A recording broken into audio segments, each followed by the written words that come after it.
bakit nga ba bangon USC? Naniniwala kami sa BIGKIS-UPM, naniniwala tayo ng bangon, kaya natin bumangon. We can rise above the propaganda as integrity-bound leaders. We can rise above tradition. We can pioneer projects and campaigns that have never been done before.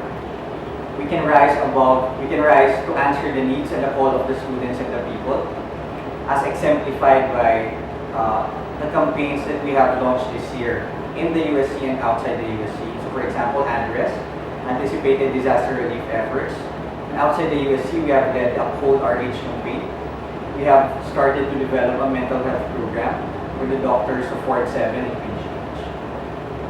Alam naman siguro ng Eskola ng Bayan na yung brand ng ASAP-KATIPUNAN po ay tunay palaban makabayan. At yung kampanya nga po binibigit namin ngayong taon ay tatak palaban tayo ay Eskola ng Bayan. Ito po'y magpapatuloy ng leadership, ng uncompromising principles at ng yun nga po yung ating pagmumobilisa sa mga estudyante at patuloy na paghamon sa lahat ng Eskola ng Bayan at sa bayang Pilipino na higit yung kanilang mga demokratikong karapatan lalo na po sa libre edukasyon.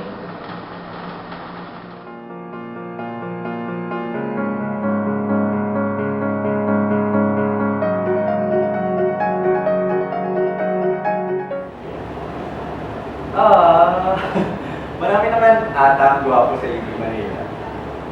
Pero, hindi ko alam kung taken na ba sila. Siyempre, bakit malalaman?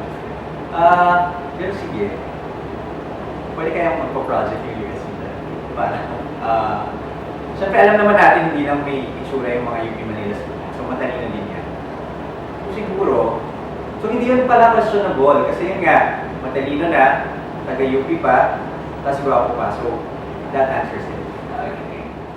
Tingin ko naman po, hindi naman po ito isang malaking issue dahil yung kababaihan, kaya naman po niya tumayo sa sarili niya mga paa bilang abante babae nga po tayo. At kung yung mga lalaki naman ay minsan ay sila miyembro ng LGBT community, ayos na din naman po yun kasi sa UP Manila po tayo may mapagpalaya. Magaling po sa gender.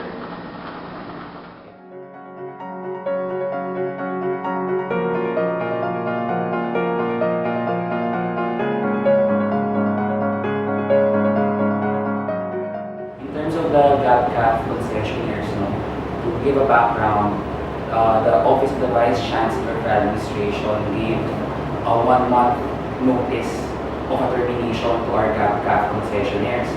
We do recognize the legality since there is a student center that's going to be built. Second, there is going to be there's no contract for these concessionaires. However, dahil we're in the USC, we must look into the student-centric solutions. Meaning, naisip pa ng administration na yung alternative nila, which is going to Robinsons and PGH, a sufficient alternative for the students of CAS who just have a 1-hour break.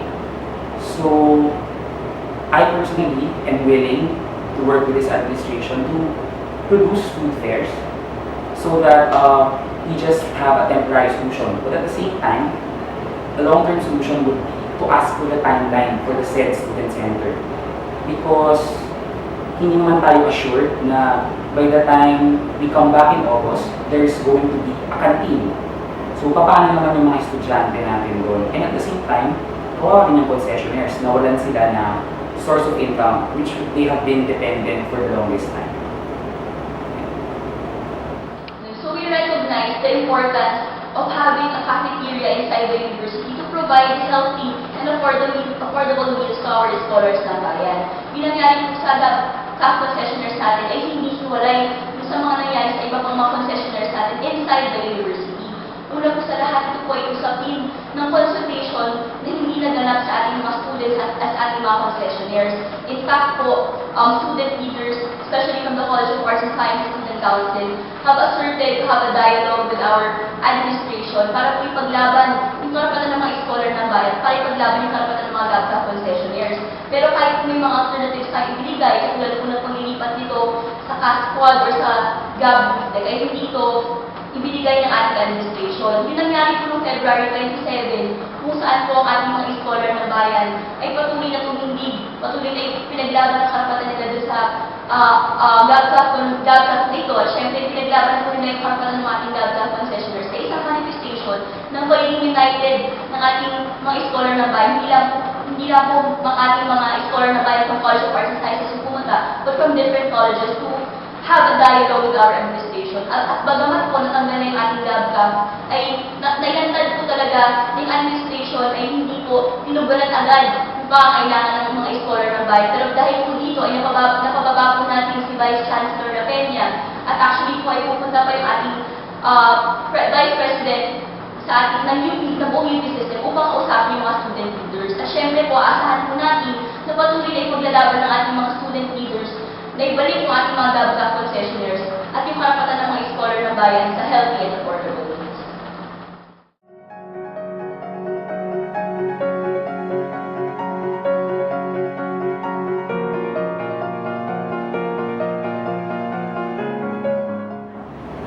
Siguro yung song na i-dedicate ko kay Heckler ay Hide.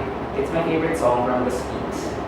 Kasi lagi talaga akong naka-hide kapag nabibinig ko, nakikita ko siya. If you notice, I always answer his posts. Kasi hindi ako napitikon.